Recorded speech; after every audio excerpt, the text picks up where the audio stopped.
Assalamualaikum warahmatullahi wabarakatuh. Alhamdulillah, Allahumma salli ala Sayyidina Muhammad ibn Abdullah sallallahu alaihi wasallam la nabiyya ba'da. Ikhwanul muslimin, dimanapun anda berada, mudah-mudahan dalam keadaan sehat walafiat. Baik lagi di Puja Serang Center bersama dengan Abi. Alhamdulillah, kita dalam keadaan sehat walafiat. Sedikit banyak, Uji mau tanya kepada Abi masalah orang baik dan orang jahat. Apakah orang baik itu orang yang pakai peci seperti saya? Apakah orang yang jahat itu adalah orang yang pakai levis? Apa gimana menurut Abi? Abi salam dulu ya sama pemirsa dimanapun berada.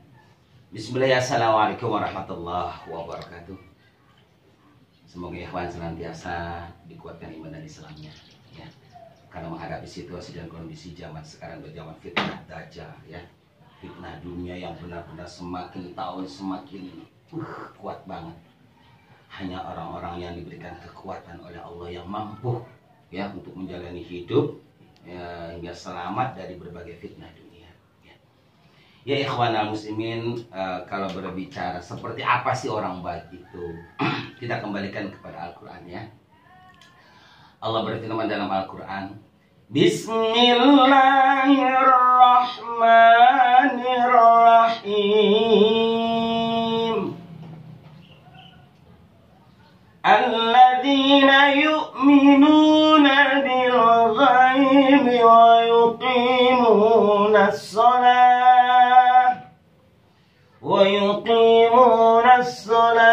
wa mimma razaqnahum yunfiqun. Nah, itu Kang Uji ya. Jadi orang baik itu tentunya adalah orang yang bertakwa. Dan orang bertakwa itu kata Allah adalah alladzina yu'minuna. Orang yang mau belajar agama. Orang yang ingin orang yang cari tahu tentang kebenaran. Yaitu orang yang mau duduk ke pengajian, ya kan? Orang yang mau dengarkan tausiah, orang yang mau dengarkan nasihat ulama. Dari situ kita tahu mana yang hak, mana yang batil, mana yang lurus, mana yang bengkok, ya kan? Mana yang hitam, mana yang putih. Setelah kita tahu, insya Allah akan tumbuh kepercayaan yang disebut iman. Alladzina yu'minuna bil ghaibi. Percaya adanya neraka, percaya adanya pahala, percaya adanya siksa, percaya adanya barja, percaya adanya kiamat, percaya adanya surga. Percaya seperti apa yang disampaikan oleh Allah dan Rasulnya melalui lisan-lisan ulama. Nah, setelah percaya, nah di situ baru timbul ketakwaan tuh Kang Uji. Apa bukti ketakwaannya? Yaitu adalah wa yuqimunas sholata. Mau menjaga sholat 5 waktu, mau melaksanakan perintah Allah, ya kan? Yaitu menjalankan sholat 5 waktu. Terus kata Allah, wa mimma razaqnahum yunfiqun. Dan mereka yang beriman dan bertakwa menjalankan sholatnya 5 waktu juga kata Allah mau berinfak sedekah, ya kan? Mau menginfakkan apa yang telah Allah berikan. Itulah ciri-ciri orang baik Kang Uji. Jadi ikhwanal muslimin, kita jangan terpedaya ya dengan poster seseorang, ya kan? Dengan keadaan seseorang, ya. Artinya kita menilai seseorang itu bukan dari bentuk, ya, bukan dari dari harta, dari jabatan, dari kedudukan, tetapi kita menilai seseorang itu adalah dari syariat. Makanya Imam Ghazali di dalam satu kitab mengatakan apabila ada seseorang mampu terbang di atas air, ya kan, mampu menghilang, punya kehebatan yang luar biasa, ya, jangan katakan itu orang baik dulu, apalagi sampai mengatakan wali. Tetapi kata beliau, fazunuhu bimizanis syariah. Lihat dulu, ya, ukur dulu, kaji dulu dari syariatnya. Dilihat kalau dia rajin sholatnya berjamaah, ya kan, mau melaksanakan perintah Allah, menjauhi larangan Allah, akhlaknya bagus, baru fa'innahu waliyun min awliyaillah. Dia adalah orang baik, dia adalah wali. dia adalah kekasih Allah. Nah, tetapi apabila kita melihat seseorang sesakti apapun, dia bisa terbang, bisa menghilang, bisa nyulap, bisa nyihir, bisa wah, menurut kacamata manusia dia hebat, dia sakti. Jangan katakan wali kalau tidak mutobik, tidak muafik dengan mizanus syariah. Ya, dia mampu, dia hebat, dia terbang di atas air, dia bisa menghilang, tapi dia nggak sholat, akhlaknya jelek, dia tidak melakukan perintah Allah, bahkan memaksiati Allah, itu bukan wali Allah, kata Imam Ghazali. Tetapi fa innahu waliyun min awliya syaiton. Ya, orang itu adalah wali, tapi walinya wali setan. Tuh, makanya itu kata Rasulullah, fakum bitawahir wa tahkum bisarair. Kita nggak usah menilai dia itu, wali ini, padahal nggak tahu kita sebenarnya siapa. Udah lihat aja dohirnya, kata Rasulullah. Sholat enggak dia, ya kan? Ibadah enggak dia, maksiat enggak dia. Kalau dia sholat, ibadah, tidak maksiat, boleh dia wali. Ya, berarti kesaktian itu berkesaktian min auliya'illahi ta'ala, seperti itu. Terima kasih Abi atas pencerahan yang diberikan. Mudah-mudahan kita mendapatkan barokah dari apa yang disampaikan. Nah, itu dia sahabat fillah rahimakumullah. Tapi Kang Uji ada sedikit Abi yang mungkin perlu sampaikan lagi ya.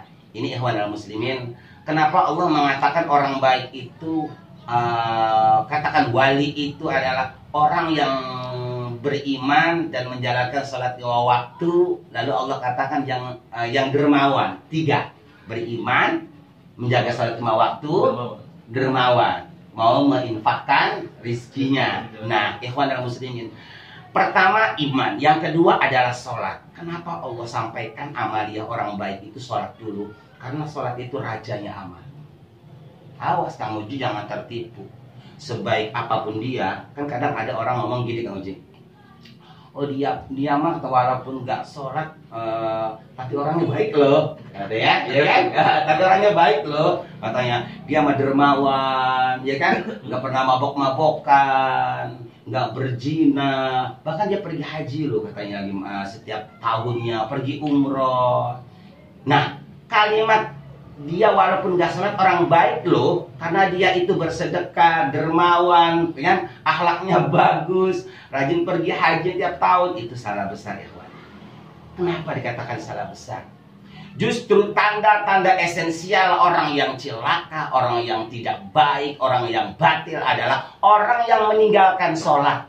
Walaupun hajinya tiap tahun, umrohnya tiap bulan, infaknya miliaran rupiah, kalau dia nggak mau datang ke masjid, dia abaikan azan 5 waktu, maka dia adalah manusia yang paling batil. Kenapa? Karena orang yang meninggalkan sholat dengan sengaja itu kafir. Man taraka sholatan wahidatan amdan muta'amidan faqad kafara jiharon. Barang siapa yang meninggalkan sholat dengan sengaja, maka dia adalah kafir yang paling asli. Nah, ikhwanul muslimin, walaupun orang yang nggak sholat itu rajin sedekah, rajin pergi hajinya tiap tahun, ya, akhlaknya bagus, dia tidak berzina, dia tidak mabok-mabokan, tapi tetap ikhwan, justru lebih parah. Orang yang meninggalkan sholat itu dosanya lebih besar daripada berzina 100 kali. Orang yang meninggalkan sholat itu dosanya lebih besar daripada mabok-mabokan. Orang yang meninggalkan sholat itu dosanya lebih besar daripada membunuh 70 nabi. Wah, subhanallah wa bihamdihi. Ada juga orang baik itu adalah orang yang menjaga sholat 5 waktu, walaupun belum pergi haji, walaupun dia tidak umroh, walaupun dia keadaannya seperti apa, kalau menjaga sholat 5 waktu itu orang baik. Jadi kita bisa menilai seseorang itu dari sholat. Sholat aja dulu. Udah yang lain mah gampang. Karena sholat itu rajanya amal. Dan yang kedua, sedekah. Kenapa ya Wan? Karena orang walaupun rajin sholat, punten ya. Walaupun orang rajin sholat, rajin hajinya, rajin umrohnya, kalau dia tidak berzakat, kalau dia tidak sedekah, maka tidak diterima amal ibadahnya. Tuh, kan ada. Di dalam Al-Quran itu misalnya orang-orang yang mau minta dihidupkan kembali karena dia telat berzakat, karena dia kurang berinfak. Iya, karena zakat itu wajib. Jadi sholat juga terkoneksikan dengan zakat. Seperti apapun sholatnya, kalau dia meninggalkan zakat tidak diterima sholatnya. Subhanallah wa bihamdihi ni'mal maula wa ni'man nasir. Masya Allah, alhamdulillah dapat ilmu lagi sahabat billah. Sholat, jangan sampai tinggal 5 waktu, jangan sampai telat. Udah, pokoknya kalau udah sholatnya dijaga 5 waktu, bahagia dunia akhirat. Faqad faza fawzan azima. Allah jamin surga dunia akhirat. Karena kalau udah sholat itu dia udah punya segalanya, udah punya rajanya amal. Ya, nih orang sholat mati, belum zakat, belum haji, belum puasa, masih ada harapan masuk surga. Tapi orang rajin haji, rajin sodako, rajin zakat, rajin puasa, rajin umroh, tinggalkan sholat, ruddat amalu ruddat anhu sa'iru amali, ditolak seluruh amal, tidak ada yang diterima oleh Allah Subhanahu wa taala. Jadi wasta'inu bisabri wassalah. Ingin sukses dunia akhirat, jalani hidup dengan sabar. Seperti apapun keadaannya, musim panas, musim hujan, punya uang, gak punya uang, ada masalah, sakit maupun sehat, sholat. Lakukan sholat selagi masih hayat, lakukan sholat sebelum sekarat.